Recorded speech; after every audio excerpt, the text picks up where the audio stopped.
Welcome to the 2024 Phish Studies Conference Video Archive. The Mockingbird Foundation is thrilled and proud to present this groundbreaking video series on our YouTube channel. It continues our tradition of celebrating music education. Since 1996, we have been an all-volunteer nonprofit organization dedicated to broadening access to educational opportunities for youth in music and the musical arts. Please visit mbird.org to donate today.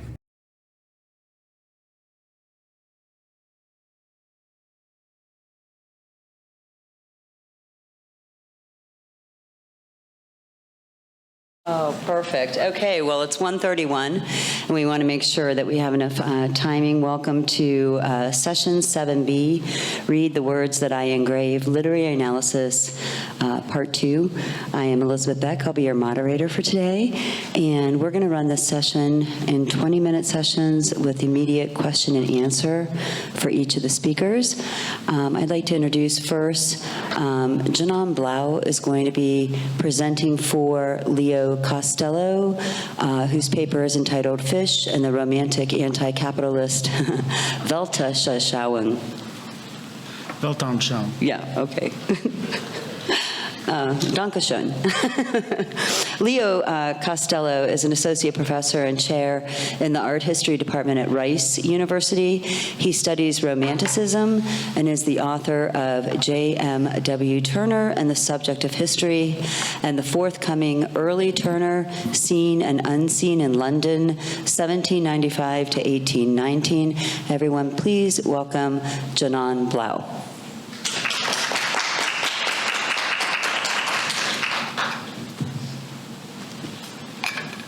Hello, everyone. Thank you for coming. A quick note on this one. Leo, due to some very unfortunate circumstances that are very recent, could not be here. And we, on the program committee, wanted him to still be able to present, so I'm doing it for him. I teach public speaking as one of my things in my college and as a professor, and one of the key instructions we give is don't issue what we call disclaimers, like, oh, I don't think my speech is going to be very good, because then people listen for that. I do want to note, though, I'm going to ignore my own advice, because this was so quick. I've only had this much time to spend with this. It's not my work, and there's a slideshow with it, so if I'm off a little bit, please forgive that and be patient with that. Thank you. So I'm reading this. There's a lot of first-person stuff in here. It's not me. This is Leo's work, to be absolutely clear here. Thank you all so much for being here and for that introduction, and sincere thanks to the meeting organizers. This is really an incredible experience, and I'm so grateful for the opportunity to reflect on some things that I've been thinking about with Phish for a long time, actually from before I knew what I was thinking, or even that I was thinking about them at all. My own time as a Phish fan, first show Skidmore College, 10/5/1990, and my interest in European Romanticism in art date from about the same moment. It's taken until this call for papers came out for me to start to articulate the connections between them, however, and I'm still very much working through what some of the broader implications of those connections may be. So it will be my goal today to briefly introduce some of the ways in which I view Phish as an example of a still very much ongoing and arguably more necessary than ever romantic project. I should state at the outset that I will be working with a specific definition of romanticism in mind, one that is best thought of as mostly separate from the common use of romanticizing something or taking a romantic view of the past. I'll say a good bit more about this below, but for now I mean to signify the opposite of this, a critical, almost desperate artistic movement which reacted powerfully against, but within a modernizing, industrializing, and capitalist society, initially in the late 18th and 19th centuries, but also a series of ongoing movements continuing today, which has adopted some of these themes and strategies.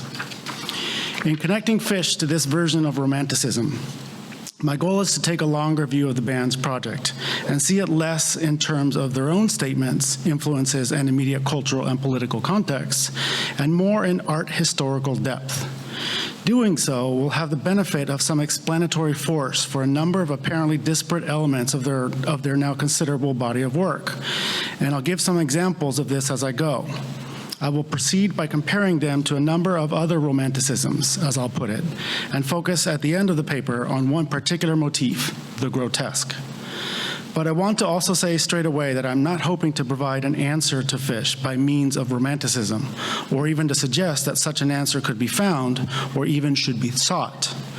Rather, however, it seems to me that via this long art historical view, we can pose some questions about Phish in different ways. How do we compare early work to very recent? What sense or nonsense do we make of Phish lyrics? How might we more subtly understand their relationship to bands they are frequently mentioned alongside, like the Grateful Dead and Talking Heads? These are all, by the way, familiar art historical questions, but ones rarely applied to contemporary music. To begin, the particular model of romanticisms that I am working with here is one based in the work of Marxist Georgi Lukács and later work of European historians Michael Lowy and Robert Sayer. Painting in broad strokes for much of the past 2 centuries, Marxism and Romanticism have often been considered as two separate, even opposed, reactions to modernity and the onset of industrial capitalism. In this view, Marx and Engels rejected all nostalgically tinged forms of romantic socialism, which looked backwards wistfully to pre-capitalist models of society and production. But significant elements of Marx and Engels' early thoughts on the alienation of modern humans were initially rooted in romantic laments over the loss of humanity as a totalized being, fully integrated with their own selves and society as a whole. This model, which according to Lowy, had fallen by the wayside in more scientific developments in Marxism thought, was picked up out of the neo-romantic movement at the turn of the 20th century by the young Lukács, who sought to restore to Marxism a lost romantic component through the concept of reification. In doing so, he also reopened the door for art, broadly defined, to play a significant role in society, as opposed to the more mechanistic economic model typical of what's sometimes called vulgar Marxism. Working in part from Lukács, Lowy, and Sayer have assessed the presence of a romantic anti-capitalist Weltanschauung, or worldview, which they describe as a thoroughgoing critique of capitalism and its alienating effects on both society and individuals. Quote, the central feature of industrial bourgeois civilization that Romanticism criticizes, Lowy writes, is not the exploitation of the workers or social inequality, it is the quantification of life, that is, the total domination of quantitative exchange value, of the cold calculation of price and profit, and of the laws of the market over the whole social fabric, end quote. This domination of the quantitative comes at the expense of qualitative's values.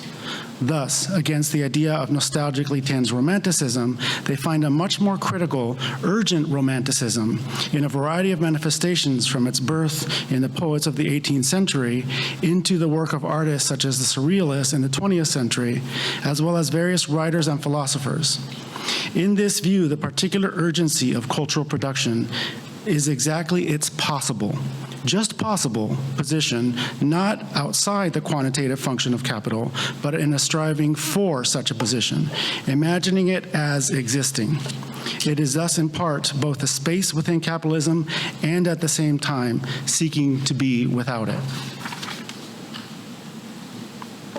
A classic example is William Blake, whose Holy Thursday from Songs of Innocence and Experience laments the, quote, babes reduced to poverty in a rich, fruitful land, end quote, and whose London famously decries the chartered streets where, quote, in every face I meet marks of weakness, marks of woe, end quote. Very different stylistically and working in a very different historical context, but in the same vein, is Berlin Dadaist Hannah Hoch's cut with the kitchen knife Dada through the last Weimar beer belly cultural epoch in Germany, where industrial and military forms are juxtaposed with humans in a critique of Weimar bourgeois corruption and spiritual emptiness. Hoch is particularly attentive to the effects of capitalism on gender roles, as is, in his way, Marcel Duchamp. In The Large Glass, a group of bachelors in the bottom panel panel hopelessly through a variety of machines, forever separated from the machine-insect hybrid bride stripping in the top half. I would emphasize in each of these examples the eccentricity of the medium, each artist creating highly idiosyncratic methods to suit their non-conventional goals. It is with this broad definition in mind, then, that we can think about a number of familiar elements of Phish that tie directly to elements of romantic anti-capitalism. Most immediately, one thinks of their early determination to cover up all commercial signs in a venue during performances. But behind and beyond the apparently obvious implications of attempting to erase the signs of capitalism and modernity lies the notion of creating a kind of container of space in which not only are music and visual art united, but the crowd, in all of its motley splendor, came together for a shared, organic, unquantifiable experience. Even more, the famous, ultimately unrealizable idea of the long gig, in which an arena would be blacked out and all communication with the outside world severed for a multi-day performance, is an extension of this idea. In both cases, a kind of sealed container is sought in which the quantifiable, time, money, location, would all be eliminated in favor of a space carved out within capitalism for a non-alienated experience that would, ideally, be at once available to each individual and also to the collective. It's easy to dismiss the covering of corporate logos as naive and youthful, and the long gig as, of course, unrealizable. But it is, in fact, exactly their unrealizability that is the marker of romantic, Lucasian anti-capitalism. It is the notion that from within one's critical moving is the seeking of a non-alienated experience at a collective level. Excuse me one second.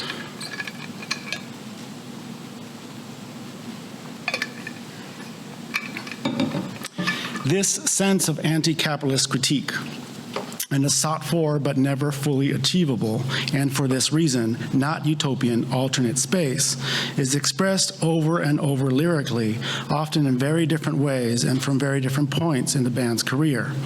The lyrics of More, of course, will strike some as altogether too on the nose, love and light and all.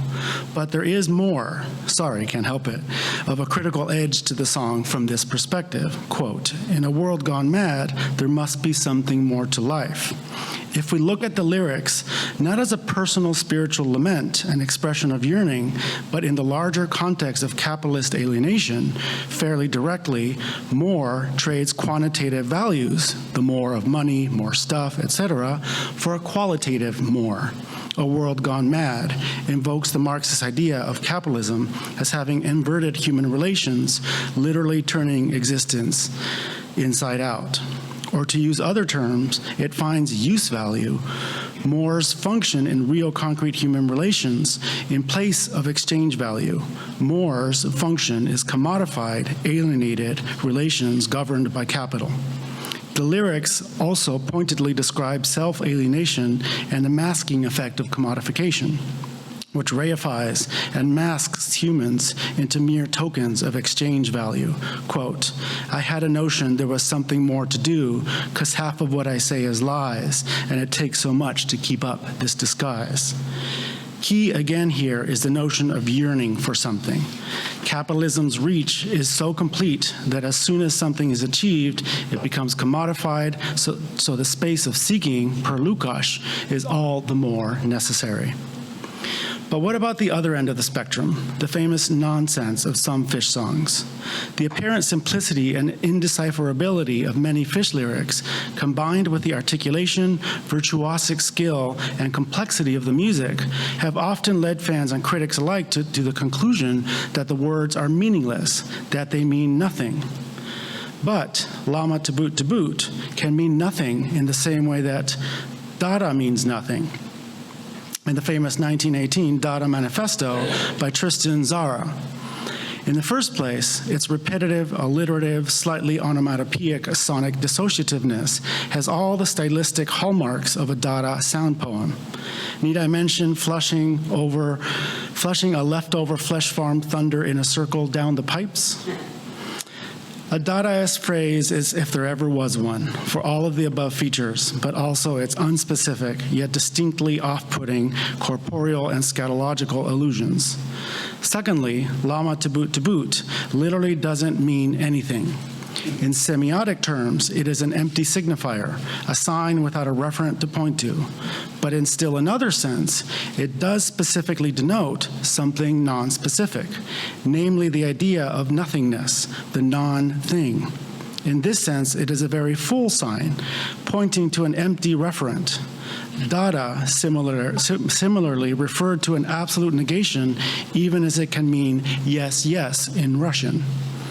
It refuses positive meaning precisely as a desperate gesture against the commodification and violence done by capital and its rational agents to any sign, but also to its receivers, each divided against themselves, a division made all too vivid in the trenches of Flanders. Quote, I write a manifesto and I want nothing, Zara continues. Yet I say certain things, and in principle I am against manifestos, as I am also against principles. I am against action, for continuous contradiction, for affirmation too. I am neither for nor against, and I do not explain because I hate common sense. End quote. Lama Tabut and so many other lyrics are indeed meaningless, but perhaps we may see them as meaningfully so. At play here is an inverted version of Kant's definition of beauty as a purposive purposelessness. Kant's idea of beauty emerged in the midst of the Industrial Revolution as the exception that would prove the rule of capital and exchange values, analogous to the elevated Mother Nature that was created and continually nurtured to go alongside and even enable the rampant environmental destruction of the capitalist era. My use of play was strategic. As for the Romantic writer Friedrich Schiller, to exercise play was to be radically free of necessity, and at core human. To play with beauty, then, is to be free of its tie to rationality. To be meaningfully meaningless or meaninglessly meaningful is not to be purposeless.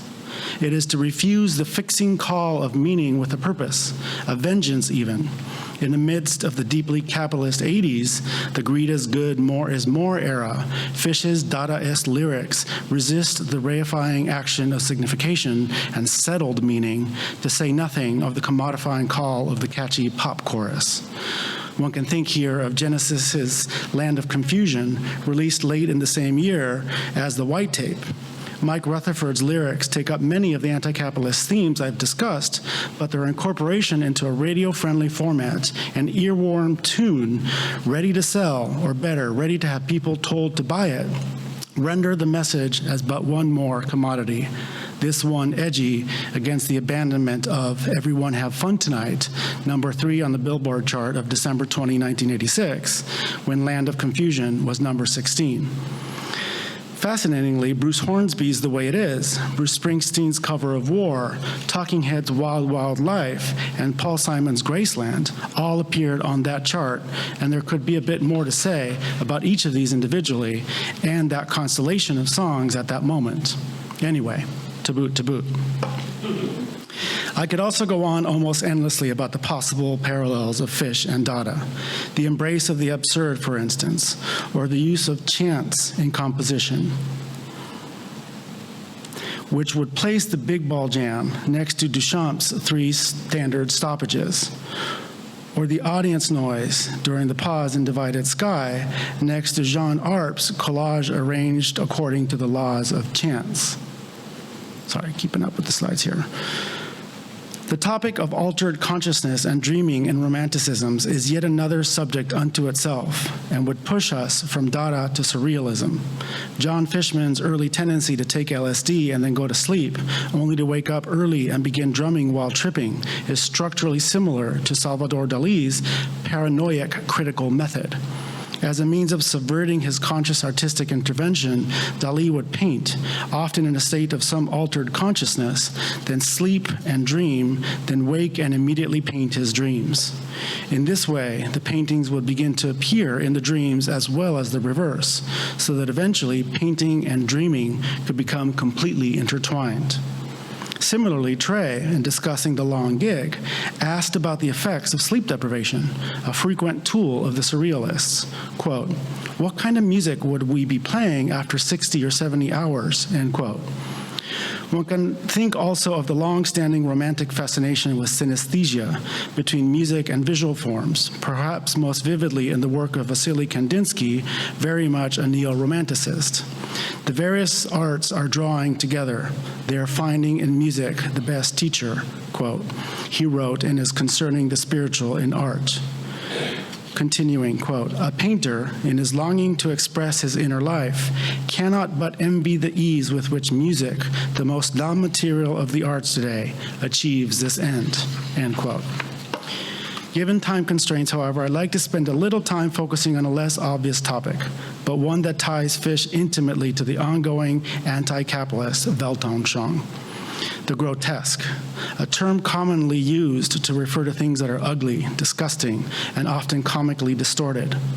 Etymologically, the grotesque carries an aesthetic component, stemming from the Italian grotesca, and emerging in reference to Roman wall paintings with bizarre, fantastic, and often pagan themes. As such, it has often been used as opposed to the quote-unquote beautiful, and at best applied to things like medieval gargoyles that fall outside of the pale of beauty proper, but seem to deserve some notice. But for romanticisms, this opposition to beauty and normativity is an asset, and key to this is the grotesque's tendency to hybridization, to impossible combinations of categories. As critic Kobina Mercy notes, because it functions connectively as a practice of categorical transgression in which long-standing boundaries separating distinct ontological spheres, plants, gods, humans, animals, are thrown into confusion, the grotesque has always been disdained by Western traditions of aesthetic order and harmonious design. Unsurprisingly, given the overarching resistance to enlightenment and rationality, the grotesque has been a staple of romanticism. From the incubus of Fuseli's Nightmare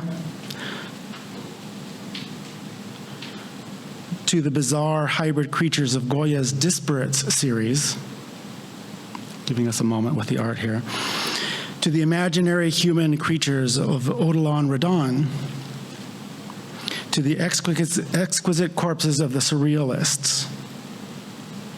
Breton's surrealism, as defined here, is a kind of grotesque, a hybrid form of existence.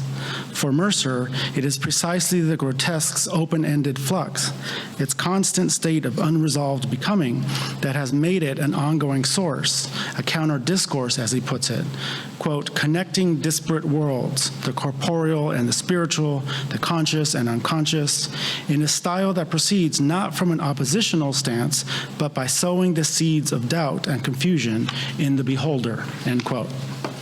That sense of both connection and doubt, of groundedness and also ecstasy, leads curator Rob Storr to discuss the experience of the grotesque as leading to a kind of, quote, soul dizziness.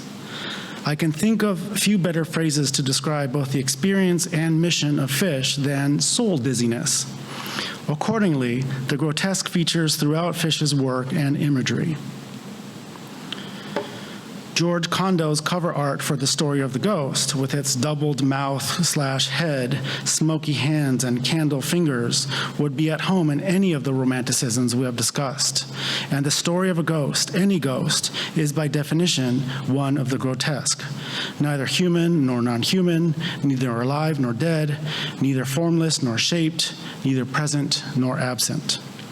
Think also of the predominance of grotesque imagery in Phish's lyrics of every period. Reba dips her ladle into the very definition of grotesque hybridity as a form of creation, the finest in the nation, in fact. And then Purple Humpback Whale, Bathtub Gin, Hellborn, Elf Child, Roadhog, Mountain, Fortune Hunter, Junkyard Dog with a brain of brass, pantomime mixtures of heaven and earth, Vampire Child, a dried up Goliath and a weasel named Fee, a shelf of pregnant ears, lumpy heads, and the walrus on your face, a waterlogged train, Sigma Oasis, it's neither and both, the Wolfman's brother, a cross between a hurricane and a ship that's run aground, Simbop and Beepaphone, Skyballs and Sack Scraper. One could go on and on. But even beyond lyrics, of course, one can see the entire enterprise as rooted in soul-dizzying, grotesque hybridity. Each show, each jam, a jam is grotesque after all, is its own unique, bizarre combination of disparate elements held together only in the most ephemeral way by the hybrid connection of band and audience, an audience with its own wonderfully bizarre hybrid. And we hope getting more so with every passing year and the works of groups like those presenting here on racial equity and queer and trans fan experiences.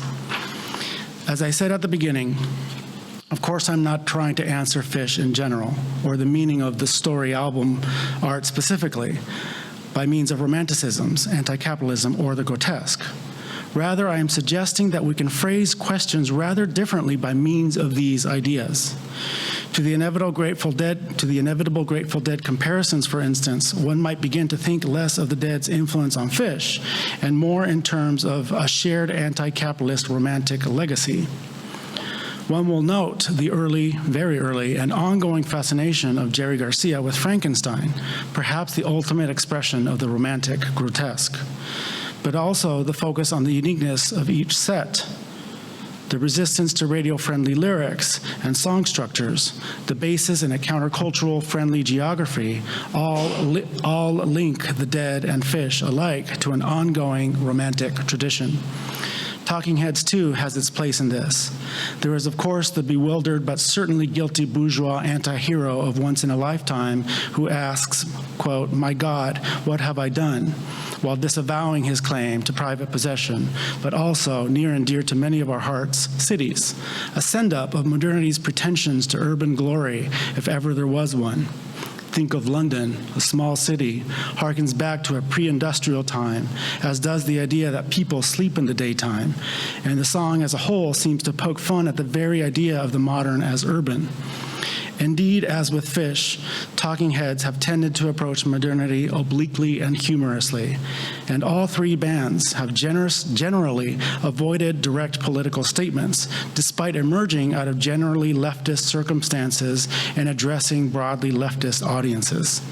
If we see them all as all informed by a romantic anti-capitalist Weltanschauung, we may think less exclusively in terms of direct influence of one band on another, and instead see them all more as part of a shared, ongoing, and still urgent set of concerns and strategies.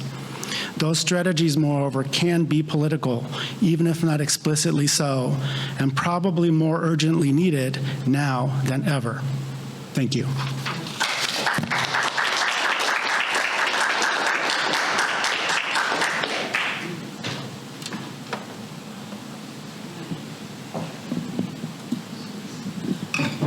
Janan, thank you very much for that. That was lovely. Okay, so we'll go ahead and move this on.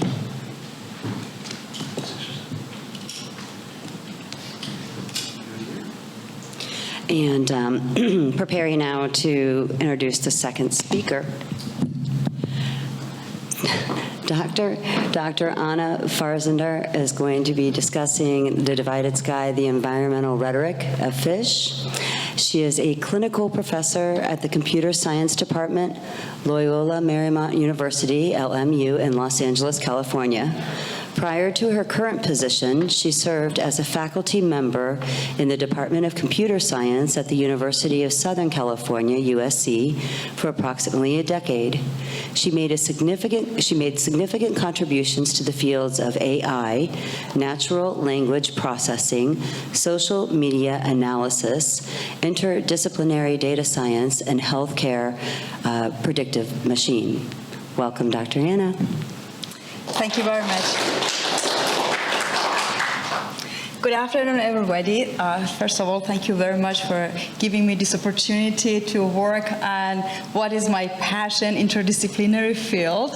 And, you know, as the previous speaker had a great job on the art and the music, so I want to give a complimentary information about the technology for that field. So that's a work that I did with one of my grad students, Deepak at USC, and also Dr. Jarvis helped me to clarify some doubt about this beautiful community of Phish.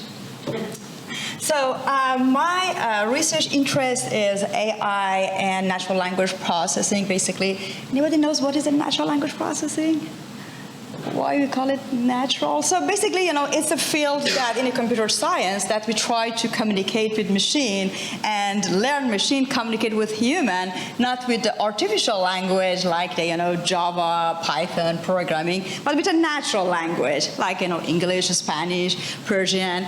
So and then I work in this field for a while. I did a double degree from Paris Sorbonne University and then University of Montreal and finished my PhD in 2005, and since then I work in this field. So a little bit of what I did at that time, we work on the language model, automatic summarization, on the legal documents. So basically what you have now with a large language model and the ChatGPT, and basically 20 years later. So, that's it's not one day that happened, ChatGPT. So there's a researcher that worked for a while. So that is my professional research interest, and my personal research interest is the art and music. So I study fine art in Paris, and I found that a great opportunity to, to combine this interdisciplinary field, and then study the role of the music and art as the public awareness tools. So this image, I asked OpenAI to take one of my painting and add the concept of fish, environmental, and psychedelic aspects. So that's generated this image. And that is one of my original paintings. So I asked the OpenAI to apply those concepts, and it's come up with this generative model. So that's in this research, basically, what I was interested to see how the lyrics of Phish and the data sets that's basically is created over years has the layers and the sub-layers and the sub-themes, especially on the environmental aspect. So Phish was active in this environmental aspect for a while. For example, in April 2022, one of the shows that they had in the Madison Square Garden. Who was in that show? Oh, good for you. I wasn't, but it looks really cool with all the drone-controlled dolphin and the whales flying. So that's one of the title that I saw in the newspapers. They mentioned about they bring the ocean to life for Earth Day performance. So they are very extremely active in this public awareness toward the specific themes, which is I'm interested to discover about the environmental aspect. And then, as you know, the global warming is real.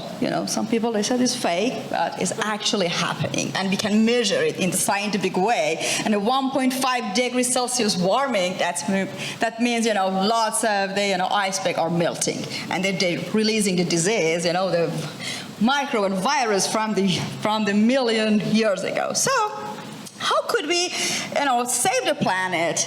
Is it one of the roles that Phish try to bring to the awareness? So that was one of the hypotheses that we have. And also, Phish has a foundation. It's called the Water Wheel Foundation, and then basically this foundation is active since 1997, and basically what they do, wherever they go for the show, they team up with the local nonprofit organization, and basically the mission, they select this NGO based on how they are active in environmental, and they focus on the clean water and the land conservation with public access, focusing on the women and children. So they are active in this field, and then that's very interesting. So the research objective from my perspective, it was to identify, and with it, my field of study of the natural language processing and analyzing the text, to see, how the Phish lyrics, including the song title, album title, and then the lyrics itself, how it's performed over the history of the Phish from the time and the different venue they are playing, the location. So by using this technological advancement of AI and NLP. So the data collection that we had, so as you know, all the data science project or AI are based on the data. We analyze it and find a pattern through those. So the data collection, I work from the Phish.net. That's a big, interesting collection of the data. So our data set, it was from 1980 to March 2024. We collected all the songs. It's basically 1,052 songs with the lyrics and performance data, the metadata including the location and the time of the performance. So, and then we exclude the instrumental track. So that means, if a song, it doesn't have any words, 0 words, so we exclude it because we want to analyze it from the textual information. So it come up with the 645 songs that contain the full lyrics. And then we apply some data processing, so like the sentence tokenization, split the sentence, and remove some nonsense word that have so high frequency, but that doesn't have that much meaning. We call it stop word, like a, the, which. So we remove those kind of that to have a quality and the consistency of the textual data. So the different methods that we applied, first we do the web scraping, so it's like a robot connecting to the Phish.net, and then try to collect all these songs automatically, and then do the pre-processing, and then put in the format of the structured data of the title, album, lyrics, time, and location, and then apply some NLP and machine learning techniques, including topic modeling, environmental classification, evaluation, and the methods that I will explain it, and visualization and interpretation that we did for further analysis. So from the NLP techniques, what we did, we applied the topic modeling. So as you can see in the image, so basically we have a large volume of the text and the documents, and what we want to do is an unsupervised technique. That means we don't know any knowledge about that, and we want the machine, cluster those documents based on the similarity of the words and the topic that they see. And basically, for that purpose, we use BERT topic model. It's the big model of the Google. So Google, they own basically in their server all the website across the globe. So it's a huge data set that they have.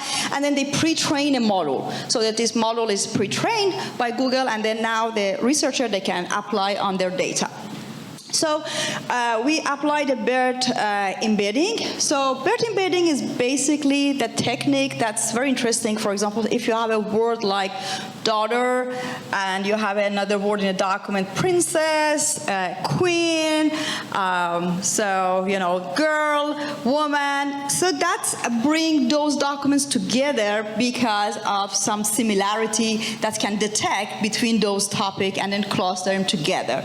And then the dimensionality reduction is basically, we are dealing with, to train this model, we are dealing with a million or the billion of the documents. So the space is very sparse, and then they try to, condense it with the, several mathematical model. And then after that, apply the clustering. So the clustering, that is basically based on the topic. They try to, make the color of the similar document and then put them together as a cluster. And the last phase is the interoperability. That's basically, is that, okay, now I have a purple cluster of the document. What are the representative topic and the themes for this cluster? And by doing this task, we come up with 34 topics generated from Phish songs. So the topics are like, for example, we had love and relationships, mental state and reality, standing and playing instruments, Western and cowboy themes, band and money matters, party and casual conversation. So the 34 topics that we had, it was very meaningful based on the, those similarity of the document. But the first theme, it was basically when system, they couldn't find the relationship between the topics, that's generate a category. Basically, said, okay, it's everyday expression and a casual speech. So from these 34 topics that we identify, the next step, it was train a classifier model to classify for us basically the two class of the environmental topics and non-environmental topics. So from the 34 topics that we had, we apply a model that's called, it's a specific version of the BERT for environmental aspect, and with the system, we classify 3 of those topics are specifically talking about the environmental aspect. And, one of them, it was classified as water, planets, and living things. So, from the, previous session, they're talking about the philosophic aspect of Phish lyrics. So I say, that's very meaningful. Everybody share the same water, and then we are in the same planet, and, the living things that we try to connect with the living things. So it's very poetical and philosophical, but, that's interesting. So how with the automatic approach, we can go to a deeper layer of those information. So, and then, for, some of you know the name of the songs, and then, based on the lyrics of those songs, that's how the classifier works. So here we have a name of songs, for example, Water in the Sky, and the topic identified, whatever the cluster of the topic, and the meaningful topic with the theme of water. Or, for example, A Wave of Hope, Liquid Time, and then you go to another theme of the planets, like, Soul Planet, and Windora Bog for the living things. And the last column that you see, it's the confidence score of the classifier. That means, how machine was confident to give this label of classification. So if we have a lawyer, confidence, we try to exclude that. So I will explain what was our threshold for selecting this classification score. So by applying this technique, out of 645 songs, we come to 200 songs that's labeled as environmental. And that is a very significant number. If you look at that, is basically the 31% of the corpus, and then that show our hypothesis regarding how they are active on this public awareness is correct. But when we are working with machine learning and the AI system, it's always important. Is that how could we trust your model? How we know it's correct. That's why we should show with the different evaluation metrics, and then when we do the training the model, we train several models, and then based on the evaluation, we adapt what is the more meaningful model for us. So for evaluation, basically, we had 2 evaluations, one for the topic modeling, and the other one was for the classifier. For the topic modeling, the method of the metrics that we use, it's called CV coherence score. So basically, this is a number between 0 to 1. Higher number is better. That means the topic, they have a more coherency together. And it's very challenging because, the orator said it was the lyrics, and, it's not like a journalistic, written newspaper. So the poetic implication is very important. So for that purpose, the CV score that we received, it was 0.46. That shows the medium coherence.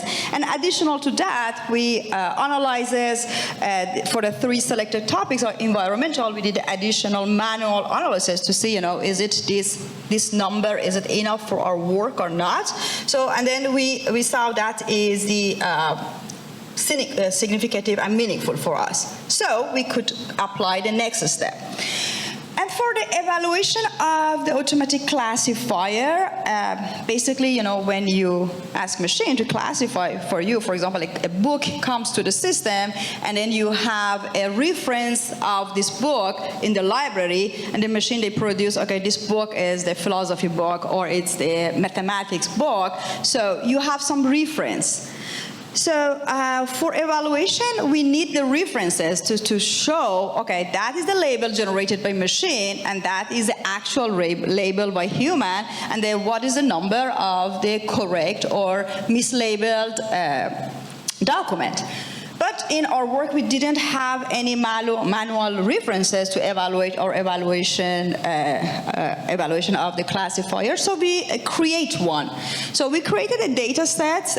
Basically, we random sampled through the whole data set of 143 songs, and then manually we labeled environmental and non-environmental label. And then the classifier, that automatic classifier, they had the precision of 0.5 and the recall of 0.75, which is relatively low.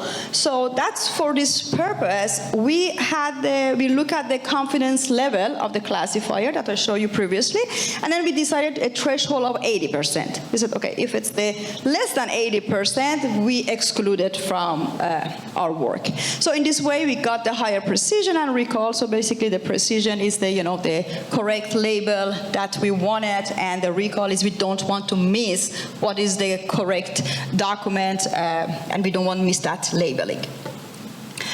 Once we have our topic modeling, cluster of the documents, and classifier, we develop a visualization, interactive visualization that just give anyone interested can see what's going on with this data.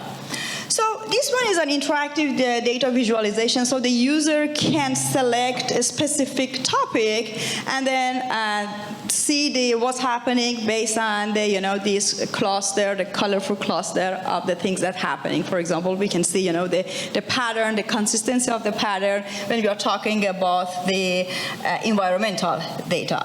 So this interactive visualization that shows that's over time of the performance of the lyrics, and that is the different songs that we have, and these are basically the location that the songs is performed. So the user can select a specific song and see, okay, this song over time, how many times, and where played, etc. So that can find them further additional information about this pattern.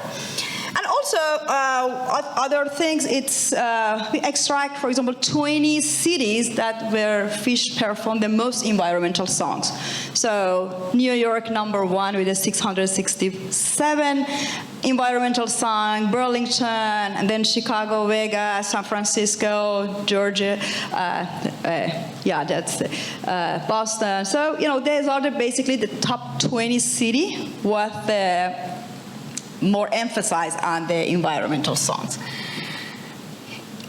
So we did some analysis between the songs and the location, which location. So here is the basically number of environmental songs over the cities. When we look at that, for example, here we see that's the states, because the city, it was very messy. It was hard to put in the presentation. So that's based on the states. So for example, you see the New York States, they have a very large number of environmental songs, and California also. But in the same time, we should consider the percentage of environmental songs with the number of the songs played in a specific location. For example, California and in New York, that's the 23% of the total song that was environmental, and this one, it shows basically number of the environmental songs. And also we did the songs with years of the performance. Of course, we had some sparsity in our data because the band breakup in that specific period of time, 2005 to 2007. So the data, we didn't have any data analysis for that. And then, of course, 2020, when the pandemic happened. So we have some loss of the data when we want to analyze those impact of their performance. So this is a number of environmental songs this year, and that's a percentage of environmental songs this year. But I was curious to see how could we find a formula between this number of the song and the percentage that they play. So for that reason, come up with the analysis of the trend.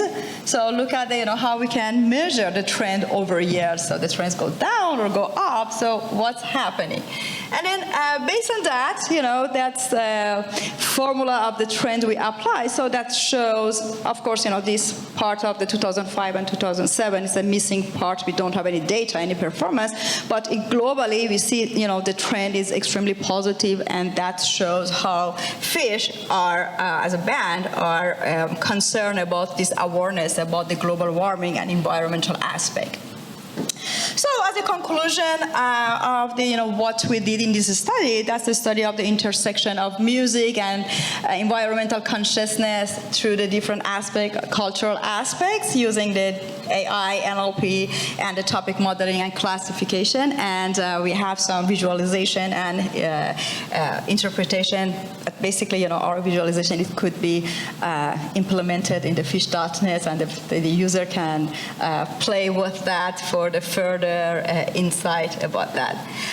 Thank you very much, and I have a huge thanks to community to create those data out of Phish.net so that we can analyze over it and extract more insight from those data. Thank you very much.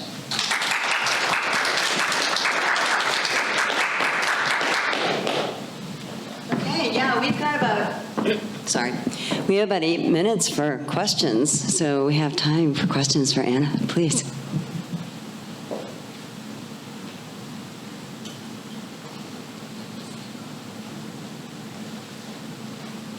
Hi. That was really cool. And I love the art, and I love the, that was very cool, the whole thing. I'm wondering what I think a lot about which lyrics get to be included when we think about Phish in a lyrical way. And I'm wondering, it sounds like based on the number that you decided to include covers. And I'm wondering what the reasoning was behind that. So yeah, basically we included covers, name of song, and any textual information that could add to our work, so we included. So that was the reason, and basically, the lyrics, some of the song had a very short lyrics, but the repetition of specific word and specific topics that shows, how band has an emphasis on those aspects. So yeah, basically, as much as data we could feed to the machine, that would be more beneficial for us. So thank you for the question.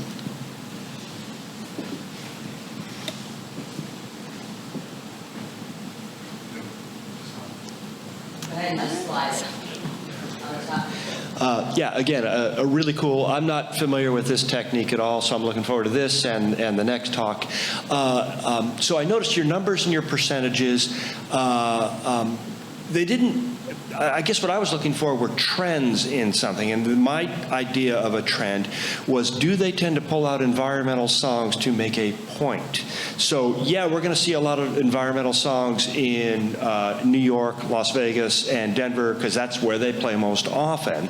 A percentage of songs, what I would like to know is, what's sort of the baseline percentage that they play, pretty much everywhere, I guess on average, if you just did the full thing, and then do they pull them out in places to make a point? Or do they pull them out to please fans in Seattle or Portland where they might be more receptive to that kind of thing?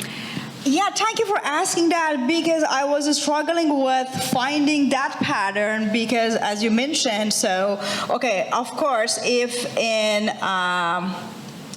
for example, here, if the location is New York and number of the song is very high, so the percentage is calculated like that. So what is a trend could be calculated? So that's a very relevant question. And so yeah, let's see. So the way the trend is calculated based on the the current value and the reference value, we need a reference to calculate this trend.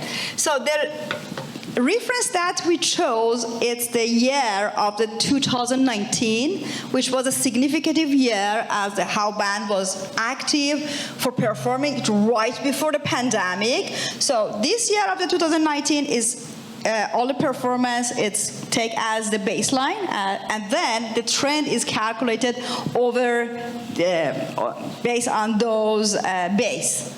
So and after that we can see now it's the basically normalized all the information based on the dose percentage and based on the number of that, and show how the trends go based on that specific particular timeline, how it's calculated. So that we can see, how the trends is going up. If I can add, it looked like Arkansas, Mexico, and West Virginia were significantly higher percentages. That might explain the sort of environmental. But how many times they played West Virginia in the last 30 years? Right. That's as a percentage of those. Right. Okay. Right. Well, And like Kentucky, it was like once or whatever. Yeah. But yeah, that. Got it. Sorry. It's a percentage for the one for cities. for cities. That's the year. That's the location. Yeah. Okay. They played the most, right? So. There's Yeah, the next slide. Yeah, next slide is a percentage of the environmental sign. That's why New York drops to the middle from the top. And when they're out in the country, they play environmental songs. Yeah. But or near the beach. Yeah. Yeah. And it's interesting, in Mexico, in Riviera Maya, they quiet played, lots of the environmental songs. So. All the walk and yeah. That's right. So the people go there for, as a resort. So. You see that with the Atlantic. You see that with the Atlantic City shows too. I would love to see this as, distance to ocean or distance to national forest area, because I think you tend to see both. I mean, every time they're in Atlantic City, they play half a dozen songs that reference the ocean. Same thing with Mexico; it's always references to the ocean and waves. So the keywords you picked out tend to be thematically related to places they play, which is why New Jersey, of all places, tends to score high. Because there's nothing else environmental about New Jersey. I'm sorry. I live there. Believe me. It's Yeah, that's a good point. Thank you for mentioning that, because personally I was curious about how they picked that particular venue. Last year we went to a show of the Widespread Panic in Red Rock, and the environmental, how the venue that played all the energy, and then how you can share this common energy is really impactful. So I saw Phish in Hollywood Bowl in Los Angeles, and then it's totally different. So what you are saying, how the distance to the ocean, the forest, or the rocks that could have that impact. I think that's an ongoing study, and then I definitely your feedbacks are very valuable. I would like to have extract more insight from the available data. Okay. Thank you very much. Okay, we apologize. You could tell we were very, very engaged that we all started talking outside the mic. But it's the last session, and we like to talk. So that was really, and Anna, that art was, can we give her another round of applause? Those were like the best slides of the whole conference. That was just incredible. All right, let's move it on here for our third panelist. Hello, Ellis Godard. Hello. He is going to be discussing Mondegreens, meanings and means, the quantitative and qualitative patterns in Phish lyrics. Ellis Godard is an associate professor of sociology at California State University, Northridge, where he primarily teaches statistics, research methods, sociology of law, and deviance. He is a founding board member and the volunteer executive director of the Mockingbird Foundation, and has played various roles at Phish.net since 1992. Welcome, Ellis. Thank you, ma'am. It's good to be here. And I saw my first show October 10th of 1990, so I will brag about that whenever possible. I'm an oldie, not a newbie. So a few mea culpas up front. First of all, I've gone to 2 conferences in recent memory. Both of them were the Phish Studies conference. And that's because I go to a lot of conferences and there's still works in progress, and it so frustrates me. I'm like, you don't even have a conclusion yet? And so curveball, I don't have a conclusion yet. This is a work in progress. So I want to say, I want to be clear about that up front, but tell you some reasons I think you should still stick around, or for those of you who are watching and playing the home game. By the way, all these will be on the Mockingbird YouTube channel in a couple weeks. Some reasons why you might not want to skip over to a Taylor Swift video or whatever. One of them is there's a ton of data here that is new. We have a lot of data in the community among scholars to study set lists and song histories and song numbers and performance counts and pricing data and show ratings. And my colleague Paul Jackas will be doing some insanely impressive work on that in the next session. This is data that has not existed in this form before. And by the way, that was maybe the smart way to do it.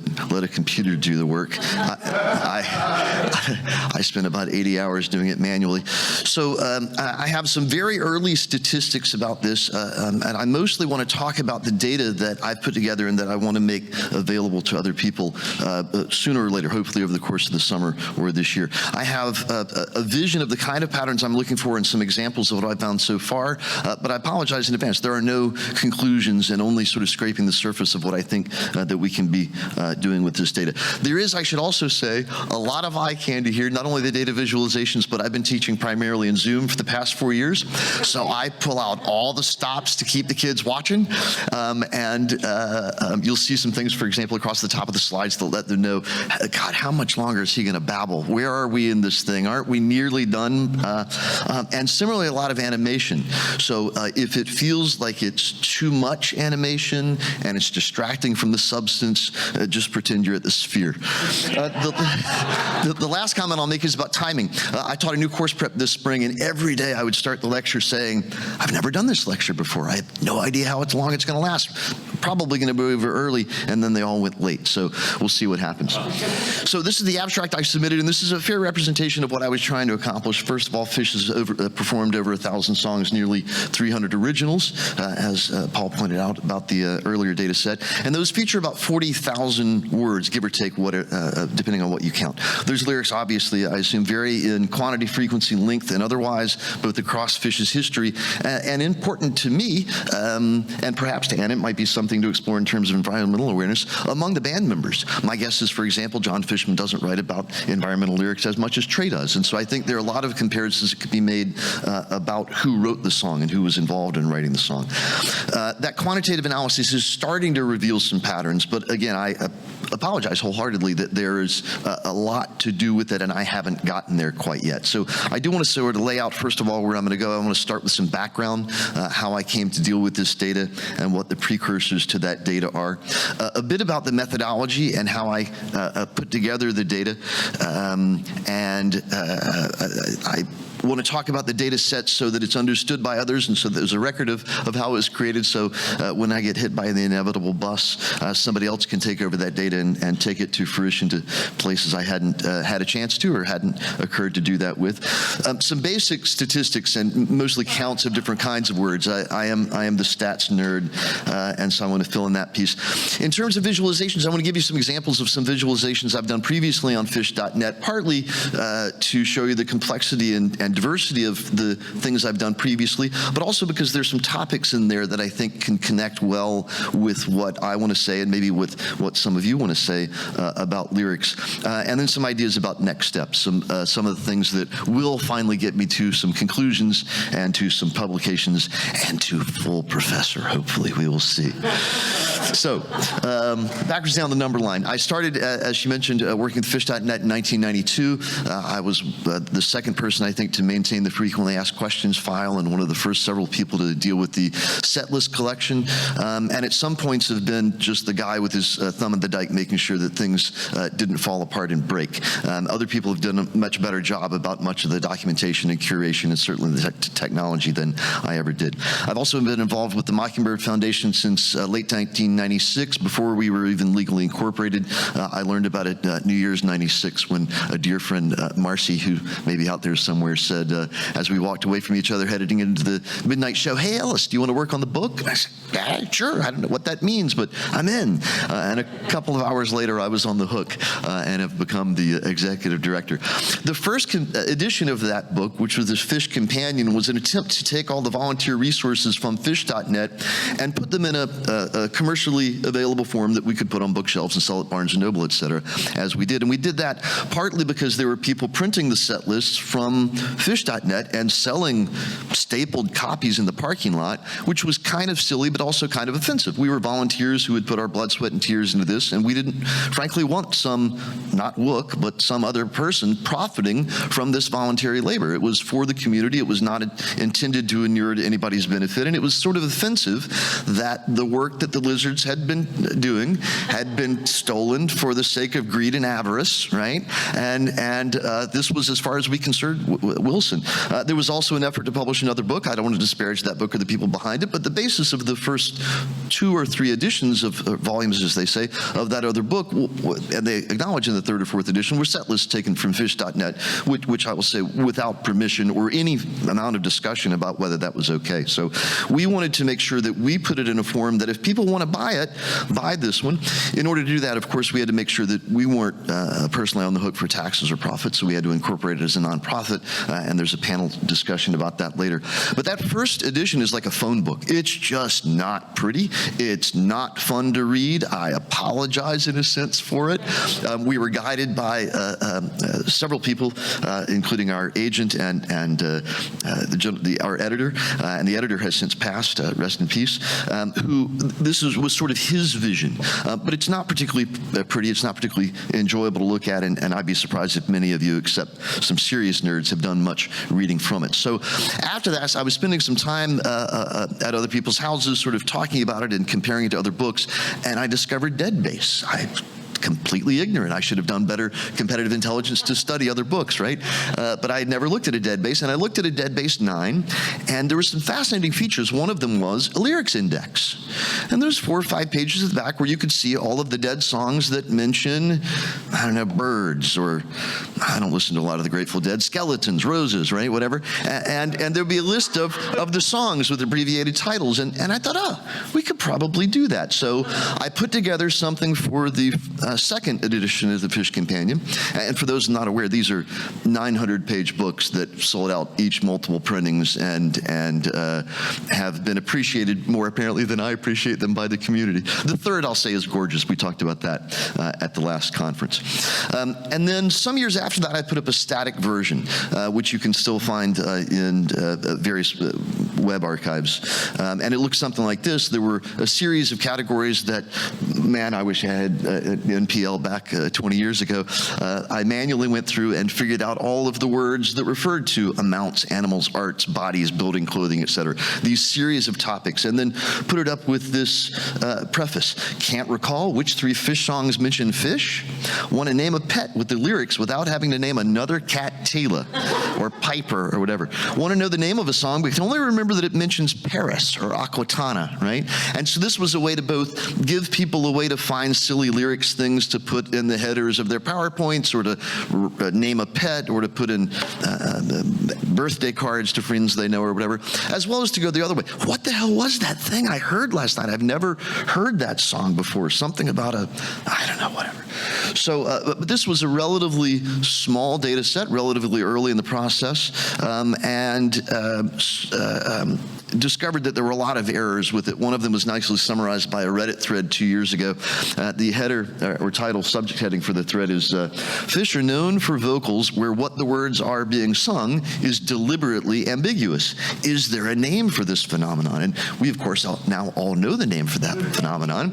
It's a Mondegren, which I learned on the day I submitted this abstract, and so I put it in my title, right? Because Phish has a festival coming up this summer called Mondegreens, which is a Mondegren of Mondegren, right? It's a play on that word that means people have filled in gaps with the wrong word and given things a slightly different twist. And looking back at those early indices, both the one in the second edition of the book and the one that went online, I made a ton of Mondegreens. There are misheard lyrics and substituted words. It's not quite as bad as what are they saying saying, and you enjoy myself, which was the first frequently asked questions, right? And something Mike has made fun of in the Phish update and elsewhere by suggesting alternatives like, what are your team in a beehive? I must sent you. I wasn't that far off. I know the words and you enjoy myself, and I'll tell you later if you want to know. There were a bunch of other missing words. There was a lot of repetition in the data, a lot of lack of clarity.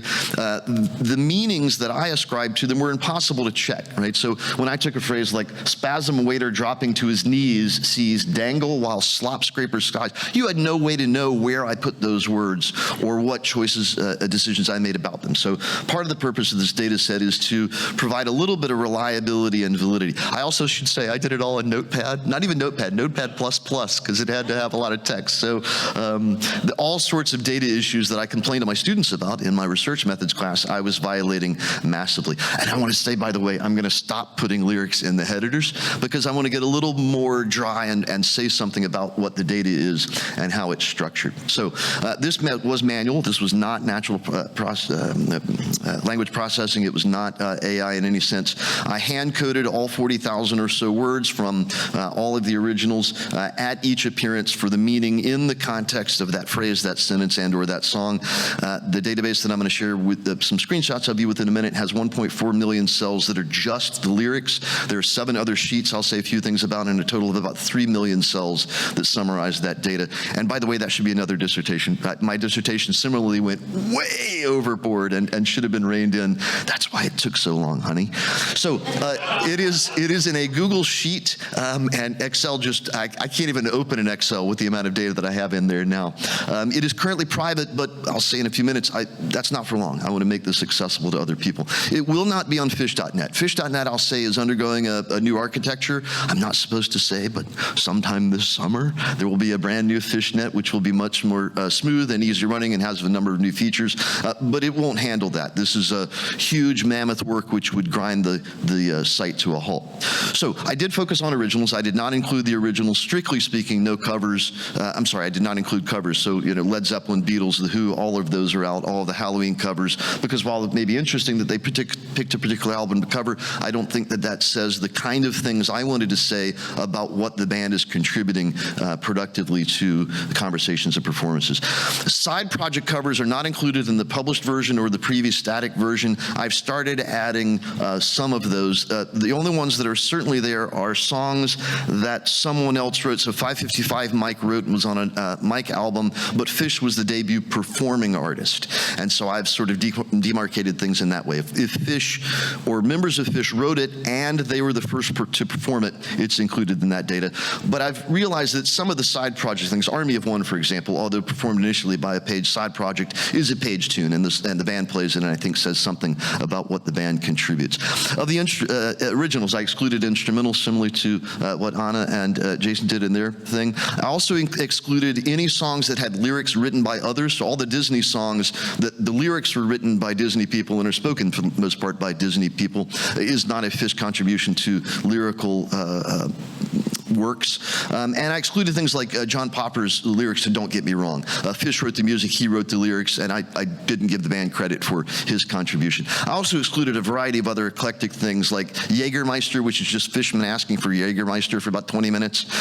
Anarchy, where they scream anarchy 4 times. There's another one, Metal Bagel Death, where they scream metal bagel for about 5 minutes. Killer Joe. These are just bizarre. I don't know that they should be completely excluded, but they're not. Oops, what did I do? There we go. They're not in my data set. And then I coded them. So each entry in the database typically refers to multiple forms of the same word. Party, of course, refers to partying and partied and parties. Circle could refer to both circled the verb and circular the adjective. Some instances of words are indexed in more than one place. So circle is categorized under geometry, directions, and or travel, depending on the context of the phrase in the song. Banker is under jobs, but bank is also under both places and wealth. And then there are different instances of indices or indexing that's based on different contexts. So change, for example, means alter in its appearance in kernel form, variation in crowd control, and coins in fluffhead. And so I have that word change categorized in different places. About could refer to an amount, a direction, like about a ton, about town, about 10 o'clock is a time, about Tom Marshall is a logical inference. With, similarly, I don't want to spend too much time, and I'm babbling on. I'm doing the thing that I said I would do every day in class. So then there are many instances of words that don't fit any of the 51 categories. So they're not included in the static version of the index that will be on the site. So as summary examples, the word fly covers both flying and flew, but not flyers, which I put under tools, or flies, which is under animals. And the to in to fly is not indexed at all. I do have a piece of the index that refers to variations on the verb to be, but this is an infinitive, and so not part of that.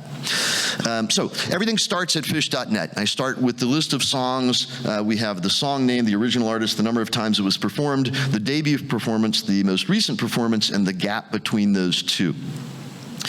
And then I summarize that data by song. I drop that into what had been an Excel sheet and is now a Google sheet.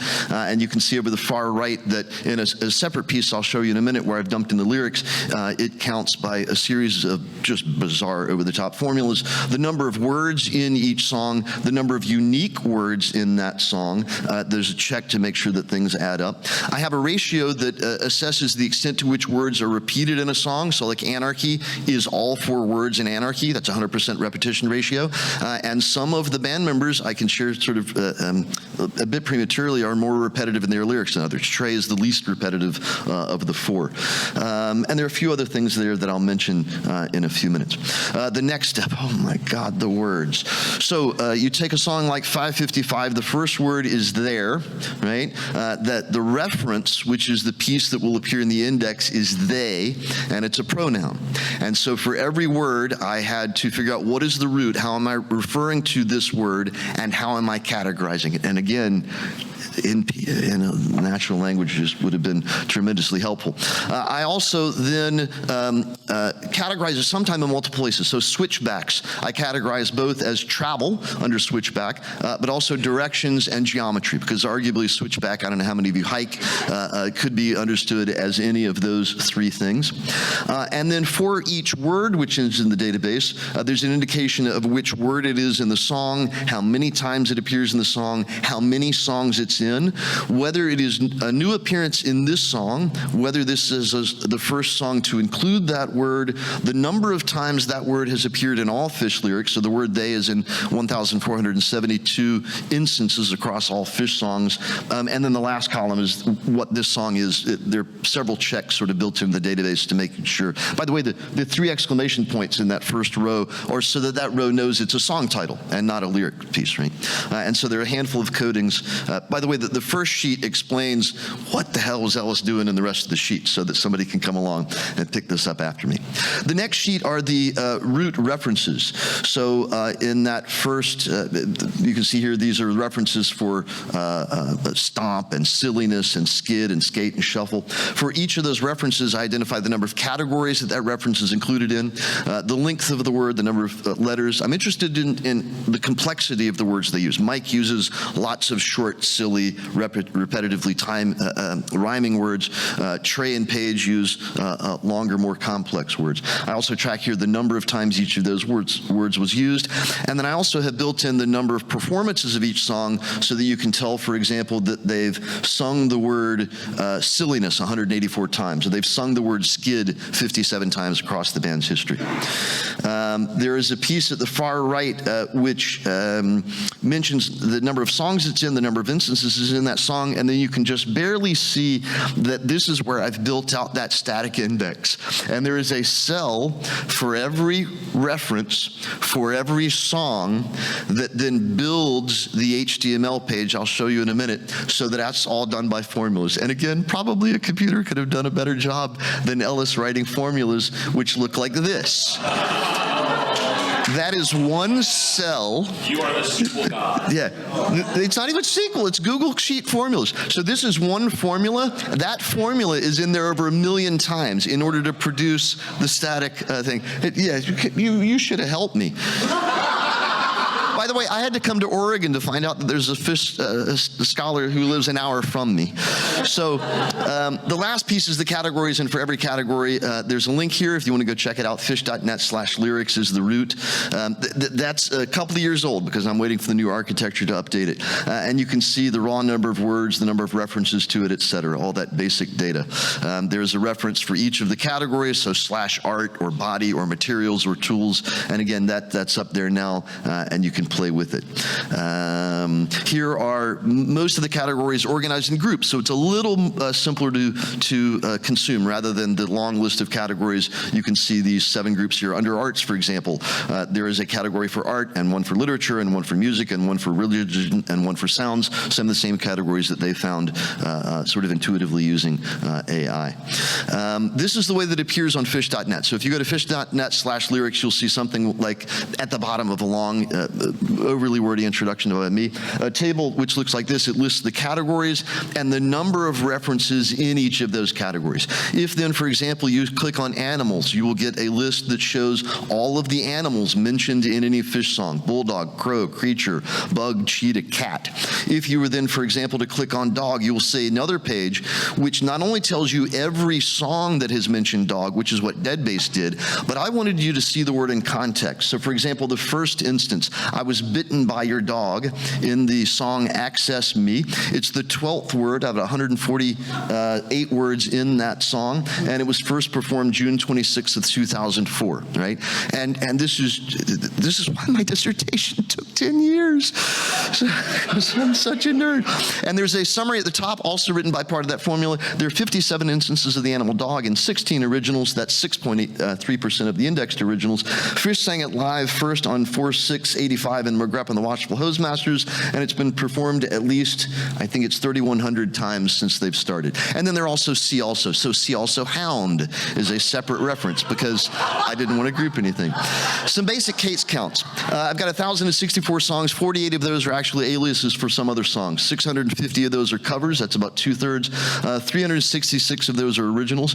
If I take out the 12, like the Disney songs and the Popper songs that aren't really their lyrics, I take out the 73 instrumentals that we similarly took out, and then 13 that I didn't include for a handful of reasons that just I didn't think made sense to include. That leaves with 267 songs that Phish wrote and debuted themselves. I know I'm running out of time, but I want to run quickly through some visualizations. I've got 38,821 raw words, 3,644 unique words, and some of those, as I said, are referenced in multiple ways. So the numbers don't quite match. It's not a one-to-one thing, but there are about 3,700 root references in those tables that you'll be able to look at in those indices. About at the end, after I take out a few other things like the and a and forms of to be, 3,621 references that you can check out. 2,000 of those are only in one song, 547 of those are in 2 songs, so you can sort of start to see some patterns on some of the repetition in words. There's 705 that didn't seem particularly interesting, weren't in a unique category, only appeared once, and at least for now, I've excluded from the index. So I have, in the piece that I expect to share, only about 3,023 references. So my expertise, I should say, is in deviance and social control. I'm an empiricist, not a positivist. We can talk about the differences later over wine if you like.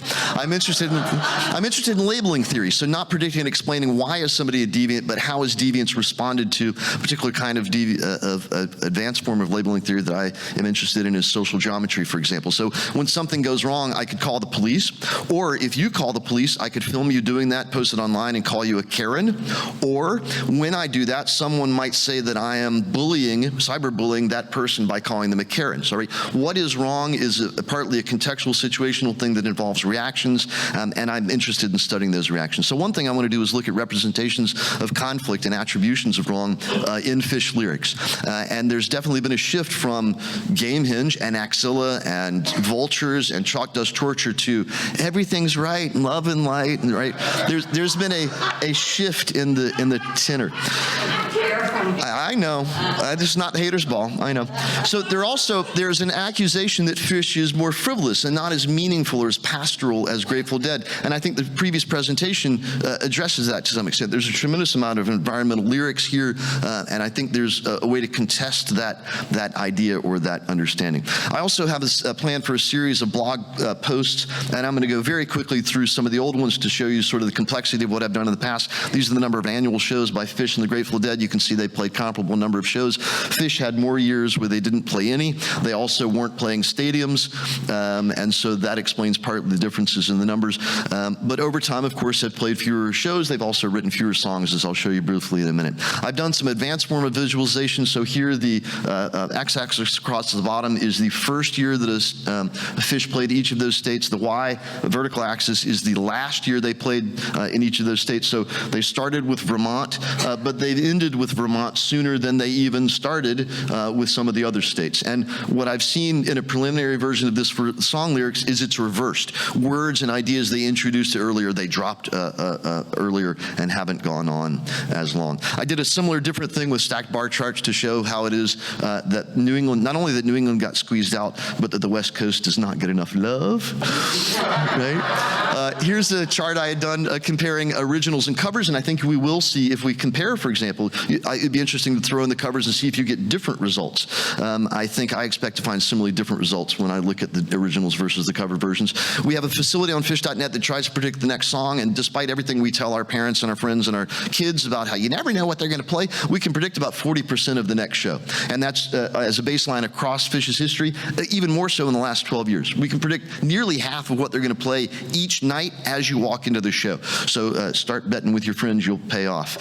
And I've done some other weird things too. I did some analysis of ratings by weekday per era, and just sort of jumping to the gun. The line is never miss a Sunday show. That is certainly true in 3.0. Sunday shows tend to be, by the way, the red are the top third rankings in each era, the yellow are the middle third, and the orange is the bottom third. And Sunday has an overwhelming disproportionate number of the top rated third of shows in 3.0. In 2.0, you didn't want to miss a Wednesday, apparently. And in 1.0, those shows were all fantastic. You didn't want to miss any of them. Right? So one of my other things, I love Venn diagrams, so I did one that showed that there had not been any shows with all four boys. We're not supposed to refer to the band as the Boys from Vermont, but screw it, I do. And there's no show that includes all of those, and I was quite proud of this result, and somebody said, hey, you forgot Fluffhead, so I did another one. There are also no shows that have all 5 songs that mention boys. And in fact, there are only a couple songs that mention any 4 of those. There has been, to get to the lyrics data, a decline in productivity. There are fewer songs that Phish is writing and debuting each year. In the first 15 years, about 2/3 of those years, they introduced 9 to 12 new songs each year in performances. In the last 15 years, they've only introduced 9 to 12 new songs each year, about 1/3 of the time. So there has been a drop in in productivity. And I don't mean to complain or gripe, although I do that in other contexts, but I won't here. It's not the haters' ball. The Bold Lieutenant, which is one of Trey's many nicknames, is clearly contributing the most of them. 200 out of those 267, 268 songs. And if we sort of imagine that many of those songwriters are writing together, so let's chop off the ones that they share, you can see that Page, hi Page, love you brother, does not write much, right? He's got 2 or 3 songs and the rest of them are overlapping significantly. Yes, ma'am. You can also look at the lyric teams, who's responsible for all the lyrics, and Trey is in most of those lyrics teams. He writes the vast number of the songs. The debuts per lyricist have varied year by year. You can sort of track Trey's contributions and others declining. You can see Trey dominated in 1.0. Mike is dominating a little bit more in 3.0 years. There's this interesting arc of Marshall, right? Tom emerged and then disappeared. And love you too, Tom. Where are things? Get back to the farmhouse. One of the last couple things I'll show you, and then I'll finally shut up, is that in the earlier years, the least wordy songs sometimes had 5, boy, man, God, shit, right? 6, 8 words. Trey doesn't write that way anymore. He writes mountains of lyrics. And so in the average minimum number of words in their first 20 years was 40 words in a song. But in the most recent 11 years, the minimum number of words per song is 120. They've tripled the least wordy songs in terms of verbosity. The guy just likes to talk. Shut up and play guitar. My most favorite discovery among Phish fans, we have the triple nipple, which is the 3 songs that reference nipples, sloth, fee, and punch you in the eye. Only 2 shows have included all 3 of those songs, and so I discovered relatively early on in this data that the next song, or the next show that includes sloth, fee, and punch will be the triple nipple, and I'm looking forward to seeing that. I've already mentioned a few ideas about other things I want to do with the data. I want to look at grade level variations. There's several ways to measure the readability indices of the words, and I want to have the data up by the end of the summer, I hope, for other people to play with. I apologize for going long. Feel free to contact me online. I'm easy to find.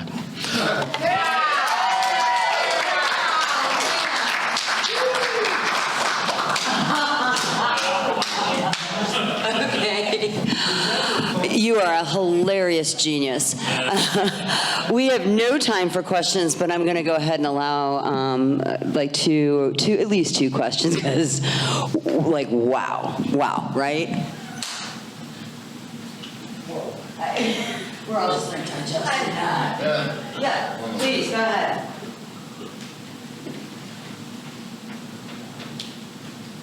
I'll have to talk about this later, but I know we've talked about geographic stuff before from that visualization.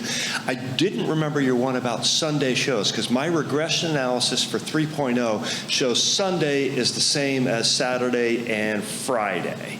There's no statistical difference between any of them. And but that's a pure OLS regression using our beloved show ratings as a dependent variable. So there could be a couple differences. It could be when I pulled the data, because that was pulled a couple of years ago. That one was early on in the pandemic. It could be because I was doing something blunt and clumsy by comparing the top third, the bottom third, and the middle third, and you're doing something a little more nuanced. So I could appreciate that the R-squareds might not reflect the size of those, but I in no way question your data or skills, Paul. So I probably did something wrong. No, I had like 2.5 seconds to absorb that. So anyway, but I would like to talk to you about that. Yeah, it's online still. That's awesome. Huh. We don't have to have questions. It's been a long day, and I wouldn't shut up. So. Let's give everybody a round of applause.